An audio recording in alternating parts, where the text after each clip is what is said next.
I deeply admire the energy and passion with which you've given yourself in this season of life with such a broad, global, and kingdom perspective. Many will speak of your incredible leadership skills, but I've appreciated the fact that those skills have been wrapped in kindness, warmth, and a great sense of humor. But you have a charisma that expresses support and confidence for people around you.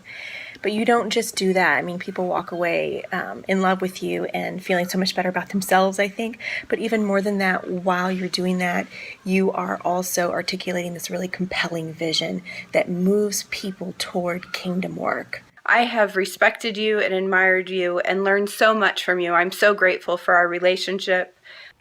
Joanne, I so appreciate your ability to lead by example, showing us how important it is to foster and maintain relationships with one another out of God's love, enjoying fellowship, and true concern. I love your passion and your heart, and I have really enjoyed following you. Thank you, Joanne, for leading the church so well, while at the same time still caring about individuals and their personal needs. You have led with wisdom, grace, and love, and helped the world know more about the Wesleyan Church. Your compassionate, strong, and purpose leadership have been a model to me, and you've modeled to me what it really means to be a Wesleyan. Thank you so much for the way you've given yourself unreservedly to the cause of Christ and the church. Without question, she brought a much-needed vibrancy of leadership to this office, and her compassionate spirit to bring hope to those in need around the world is unexcelled. She truly has set the standard of biblical excellence for all of us to emulate. Declare war on complacency. You cannot change what you are willing to tolerate. And I thank God every day that I have had the privilege of serving with a leader who is not complacent and wants to move forward. What do you say about Dr. Joanne Lyon, other than here is someone who is the real deal? Personally, I am grateful for your support and your counsel these last 4 years as we strive to develop a culture of missional multiplicative ministry here in Western Pennsylvania. And then I noticed that you were not bothered by defeat. Defeat was just a momentary setback. You were ready to move on to something else. You've encouraged us, prayed for us, supported us, believed in us, not just our district, but me personally. You have lived and taught and preached about being Spirit-led and being Spirit-filled. I'm so grateful for that. A strong woman, in her essence, is a gift to the world.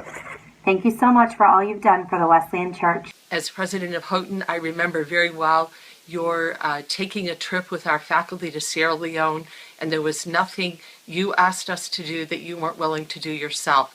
And this is the way you've led the church. Thank you. Thank you for your great heart and your passion for the lost, for the least of these, for the Wesleyan Church, for the kingdom, for the world. Towards those that are marginalized, whether it's the refugees, immigrants, other races, the poor. You reach out to the youngest of people and validate them, and they love following where you're going, but you never abandon your own generation. You've been able to bridge that, and everybody's motivated by your leadership. Your belief in me has made a difference. Your faith has made the kingdom stronger. I want to thank you for being a prophetic voice for immigrants in the United States. The Lord be with you in your next chapter of your life. You've created a human side of the Wesleyan Church that will live on. And I just want to thank you for being an example of leading with conviction while remaining you to the core. I'm probably the only person in the denomination that would call you Mama J. So I just want to say I love you so much. Thank you for supporting me. Thank you for supporting the Edge and just being behind us since day one. Your life, your example, has called us out of our churches and into our communities and given us an opportunity to reach people and love people with the love of Jesus Christ. And so I want to introduce you to my kids. These are my kids. I love them, and we have a very special message for you. Thanks. 1, 2, 3.